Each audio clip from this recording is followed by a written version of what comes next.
আজকের যুবক জিন্দেগি ওয়াকফ করে দিছে এটার উপর। আর এরকম বেওকুফ মানুষ কি হয়, দুই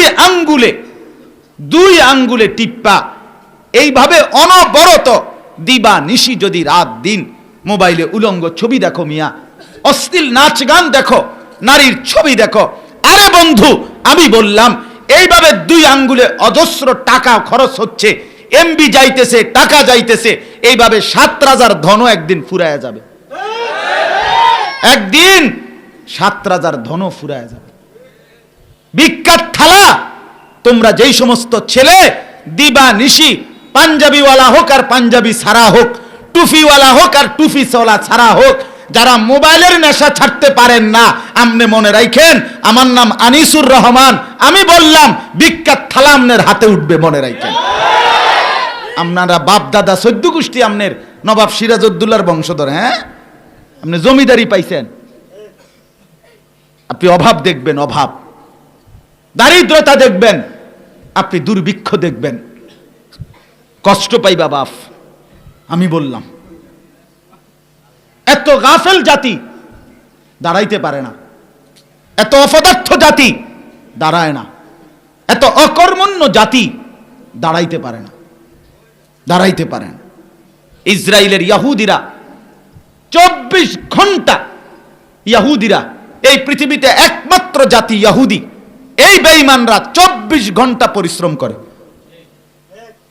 24 ঘন্টা তাদের ফিকিরে সারাক্ষণ মেহনত। পৃথিবীতে ইহুদিদের, ইসরায়েলের আন্তর্জাতিক কোনো ফুটবল টিম নাই, আন্তর্জাতিক কোনো ক্রিকেট টিম নাই, আন্তর্জাতিক মানের কোনো ফুটবল খেলোয়াড় নাই, কোনো ক্রিকেট খেলোয়াড় নাই, আন্তর্জাতিক মানের কোনো নায়িকা নাই, কোনো গায়িকা নাই, কিচ্ছু নাই।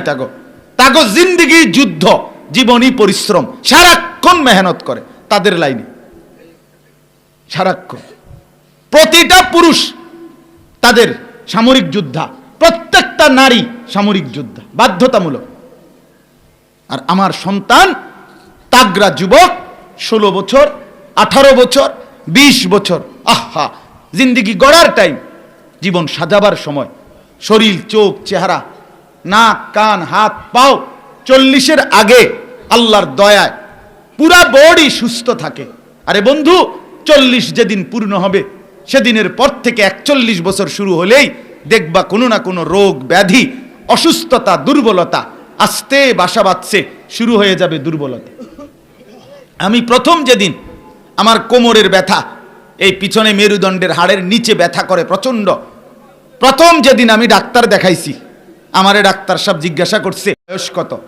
আমি বলছি স্যার 40 শেষ হইয়া 41 শুরু হয়েছে, 1981-তে আমার জন্ম, এখন 42।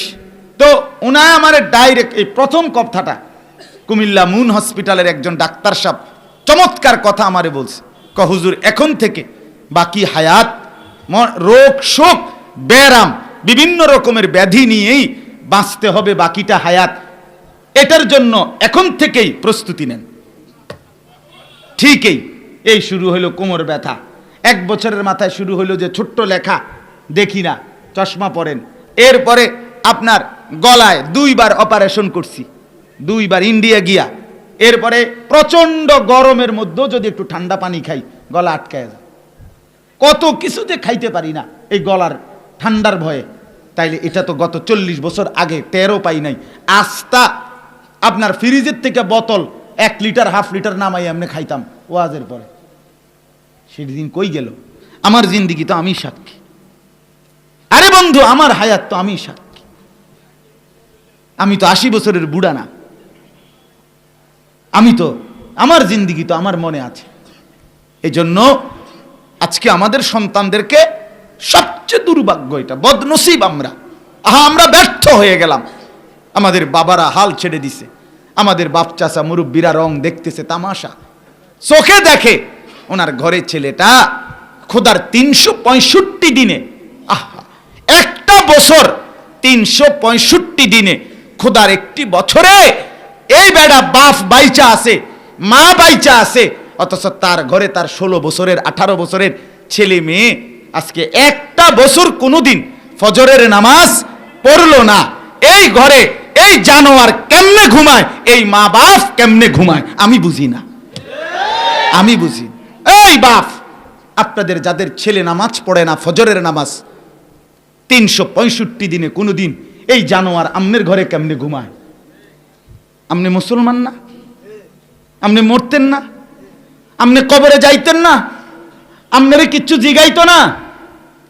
হ্যাঁ, আপনি মরলে আপনার কবরের মধ্যে চা বিস্কুট বন খাওয়াইব। হ্যাঁ, আপনি তামাশা পাইছেন, জিন্দিগি খামখেয়ালি পাইছেন, আপনি দেখেন না। আস্তাগফিরুল্লাহ। 3টা বাজে আপনার ছেলেটা বের হয়, রাতের 10টা বাজে আপনার সন্তান ফিরে আসে, মাও জিজ্ঞেস করে না, বাবাও জিজ্ঞেস করে না, নাফরমান আসর কই পড়ছো, মাগরিব কোথায় পড়ছো, এশা কোথায় পড়ছো, খবরও নাই। দূর বাদ দে নমাজ, ভাতের থালা দিয়া বইছে, খা ভাত খা। বিদেশ যাবেনি? হ জামু। লও কিস্তিতে টিয়া লও, সুদে টাকা লও, টাকা দরকার, তাড়াতাড়ি দেশে থেকে কাম কর, নলে বিদেশ যা। তোর ঝাঁসায় জমি বেচবো, তোর জেডায় জমি বেচবো, গ্রামের এদিকে জমি বেচবো। টেহা বাইল না রাখলে কোন সময় আবার যদি ব্যস্ত চায়, টেহা যদি বাইল না রাখে, আগের থেকে টাকা বাইল করে রাখে। বাপেরও জিন্দিগি দুনিয়া, সন্তানের জিন্দিগিও দুনিয়া। তা আখেরাত গড়বে কে? বলেন না বাপ, আখেরাত কার জন্য? জান্নাত কার জন্য? পরকাল গড়বে কে? দয়া করে রহম করেন, নিজের উপরে রহম করেন। বাবাদেরকে বলি, অভিভাবকদেরকে বলি, আপনারা আর একটু যত্নবান হন। সন্তানদেরকে বলি, বাপ তুমিও আর একটু যত্নবান হও। তো আগার মেরা নিহি বনতা না বন, আপনা তো বন। সৈয়দ আবুল হাসান আলী নদভী রহমতুল্লাহ বলছে, তুমি যদি আমার জন্য কিছু না হও, হয়েও না, ঠিক আছে, তুমি আমার কোনো উপকার করো না, আমি জামুক একটু পরেই। তুমি এই সমাজের যদি কোনো উপকার করতে নাও পারো, ঠিক আছে, করো না, কিন্তু কমপক্ষে নিজের ভালোটুকু করো, নিজেরে নষ্ট করে দিও না। এর দূরও করতে না, নিজের ভালোটাও বুঝলা না, নিজের কল্যাণটাও বুঝো না বান্দা, নিজের কল্যাণও বুঝো না বন্ধু। আহা, এ কেমন জিন্দিগি বলে, এ কেমন জীবন একটা মুসলমান ছেলের, মুসলমান মেয়ের। আল্লাহ আমাদেরকে বুঝার তৌফিক দান করে। আমার বাপ, আজকে আমরা খাট পালং আর বিল্ডিং এর হিসাব মিলাইলে হবে না, বন্দিগির হিসাব মিলাইতে হবে। আমি এবং আমার পরিবার, আমি এবং আমার স্ত্রী সন্তানের আখেরাতের হিসাব মিলাইলেই হিসাব, নয়তো বাকিটি কোনো কিচ্ছু নেই। এই সোফা পৃথিবীর সবচেয়ে দামি কাঠ দিয়া বানাইবার পরেও, দামি বার্নিশ করবার পরেও 20 বছরের মাথায় আপনার সন্তান এগুলো ফালাই দিব। রিকভারি চলে না, ওনার ইতানন চলে না, ভিসা দিয়ে ফেটি। আরে তোর বাপে বানাইছে, আরে দূর বাপ বানাইছে, বাপের আমলে বানাইছে, অনিতান চলেনি, মানে দুনিয়া ফেলে দেয়। 12 বছর পরে আমার দাদা মৃত্যুর 12 বছরের মাথায় আমি আমার আপন বড় জ্যাঠাকে বলছিলাম, জ্যাঠা আমার দাদার কোনো স্মৃতি, আমার দাদা বড় জমিওয়ালা ছিল, বড় বাড়িওয়ালা ছিল, কুমিল্লা নাঙ্গলকোট আমার বাড়ি। আপনি আমার দাদার কোনো স্মৃতি আসেনি আপনার কাছে জ্যাঠা, আমার গুদ্দুর দেখাইবেন, একটা নুনের বাড়িও। খোদার কসম আমার জ্যাঠা চোখের পানি ফেলে দিছে, বলছে বাতি যা, তোরে দেখাইবার মতো কোনো স্মৃতি তোর দাদার কিচ্ছু আমার কাছে নাই। 12 বছরের মাথায় আমার দাদার কিচ্ছু নাই। দুনিয়ার নাম, দুনিয়া ধোকা। দুনিয়া কি ধোকা।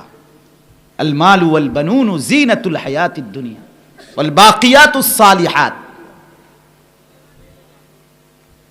দুনিয়া কিছুক্ষণের সৌন্দর্য, আসল বাকি স্থায়ী সম্পদ নেক আমল। স্থায়ী সম্পদ কি? সেজদা। সেজদা, সেজদার বার্নিশ মুছে না, সেজদার বার্নিশ, রুকুর বার্নিশ মুছে না, সেজদা পুরান হয় না, সেজদা বাদ যায় না, গোলামি বাদ যায় না। আল্লাহর হুকুম মানলে এটা আপনাকে জান্নাত পর্যন্ত পৌঁছাবে।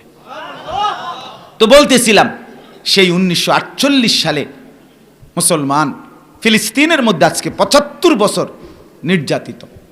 1947 সালে কাশ্মীর ইন্ডিয়ার পাশে, সেই ব্রিটিশ যখন চলে যায়, তখন কাশ্মীর আলাদা স্বাধীনতা চাইছিল সংখ্যাগরিষ্ঠ মুসলমানদের একটি প্রদেশ।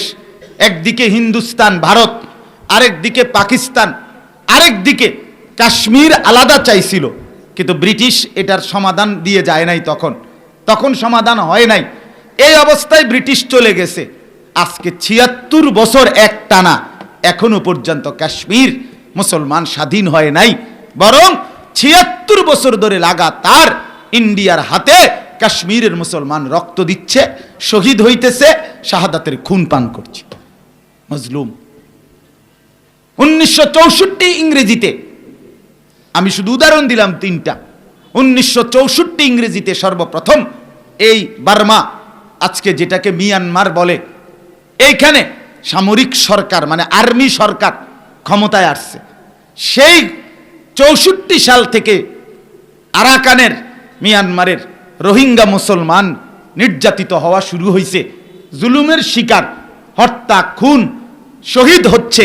আজকে 59 বছর এখনো তারা স্বাধীনতাও পায় নাই, বেঁচে থাকার অধিকারটুকুও তাদের এখনো নাই, তারা জুলুমের শিকার। তাহলে এইভাবে সর্বত্র মুসলমান নির্যাতিত। কিন্তু বন্ধু আমার, বাপ আমার, আমাদের জন্য তালাশ করা দরকার আমাদের আল্লাহর কাছে যে আমাদের বিজয় আসবে কিভাবে, আমাদের সফলতা আসবে কিভাবে, হক বিজয় হবে কিভাবে, বাতিলের পরাজয় হবে কিভাবে। এই কথা মনে রাখতে হবে। আল্লাহ তাআলার ওয়াদা, বিজয়ী হবে হক। আল্লাহর ওয়াদা, বিজয়ী হবে মুসলমান। এজন্য এটা নিশ্চিত, এটা নিশ্চিত মুসলমান জিতবে, এটা নিশ্চিত ফিলিস্তিন জিতবে, এটা নিশ্চিত হামাস যেই মুসলিম মুজাহিদরা কলিজার খুন দিচ্ছে, শাহাদাতের পেয়ালা পান করছে, আল্লাহর রাস্তায় জিহাদ ফি সাবিলিল্লাহ, আল্লাহর রাস্তায় জানবাজি জিহাদ করছে, আল্লাহর কসম যদি সূর্য ওঠে, চাঁদ ওঠে, তো এটা নিশ্চিত বিজয় তাদের।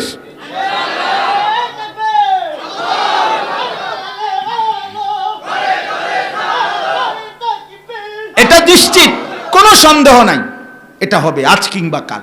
হতাশ হওয়ার কিছু নাই, হতাশ হওয়ার কিছু নাই, হতাশার কোনো সুযোগ নাই। 75 বছর কিংবা 150 বছর, 100 বছর কিংবা 200 বছর, 100 বছর কিংবা 200 বছর, এটা দেখার বিষয় না। একালা ইয়াকিন রাখা আজ কিংবা কাল বিজয় হবে মুমিনের। কার? বিজয় হবে হকের, পরাজয় হবে বাতিলের। তো আল্লাহ তাআলা এইখানে, আমি শুধু পুরা কোরআনে বিভিন্ন আঙ্গিকে আল্লাহ তাআলা আমাদের বিজয়, আমাদের সফলতা, আমাদের কামিয়াবি, জমিনের মধ্যেই আমাদের শান্তি, সুখ, নিরাপত্তা, আমাদের ইসলামের বিজয় এবং আমাদের রাজত্ব, বাদশাহী, খেলাফত, এগুলোর ব্যাপারে জমিনেই দিবে, এগুলোর ওয়াদা কোরআনে বহু আয়াত আছে। কিন্তু আল্লাহ তাআলা এই ক্ষেত্রে আমাদের করণীয় কি বলছে, তো এইখানে 3টা আয়াতে আল্লাহ তাআলা 3টা আমল বলছে নবীকে, যে বন্ধু এই 3টি আমলে আপনি পূর্ণ অভ্যস্ত হন, হলে আমি ওয়াদা দিলাম 4র্থ আয়াতে যে এই 3 আয়াত, 3 আমল মজবুত ভাবে করেন। 4র্থ আয়াতে আমনেই বলেন যা আল হাক্কু ওয়া জাহাকাল বাতিল, হকের বিজয় হয়ে গেল, বাতিলের পরাজয় হয়ে গেল। নবীকে আল্লাহ বলছে ওয়াকুল, আমনে কোন, আপনি বলেন, অর্থাৎ এই 3 আমল 100 বুঝায়া দেন, হকের বিজয় আমি আল্লাহ থেকে বুঝে নেন। কথা বুঝেন নাই আমার? নবীকে বলছে আগে আপনি আমার এই 3 আমল কি করেন, বুঝায়া দেন, আমার থেকে কি নেন, বিজয় বুঝে নেন, আমার থেকে বিজয় বুঝে নেন। কোরআনুল কারীমের মধ্যে আছে, সূরা নূরের মধ্যে, ওয়াদাল্লাহুল্লাযীনা আমানু মিনকুম ওয়া আমিলুস সালিহাত, আল্লাহ বলে পরিপূর্ণ ঈমান আমাকে বুঝায়া দাও, সমস্ত নেক আমল করে, পালন করে, আমার হুকুম মেনে আমারে বুঝায়া দাও, আমি ওয়াদা দিলাম লা ইস্তাখলিফান্নাহুম ফিল আরদ, জমিনে আমি আল্লাহ অবশ্যই তোমাদেরকে খেলাফত, বাদশাহী, রাজত্ব দান করব। তো কোরআনের আয়াত, ওয়ালা ইউমাক্কিনান্না লাহুম দীনাহুমুল্লাযী ইরতাদা লাহুম, আমি আল্লাহ তোমাদের জন্য আমার পছন্দের ধর্ম ইসলাম, এটাকে বিজয়ী করে দেব। 3 নাম্বার, ওয়ালা ইউবাদদিলান্নাহুম মিন বাদি খাউফিহিম আমনা, আমি আল্লাহ তোমাদের জুলুম, নির্যাতন, অশান্তি, অস্থিরতা দূর করে শান্তি, আমনা, আমনুন মানে শান্তি, শান্তি, স্বস্তি, নিরাপত্তা ফেরত দেব। কিন্তু শর্ত হইল পূর্ণ ঈমান আমারে বুঝায় দাও।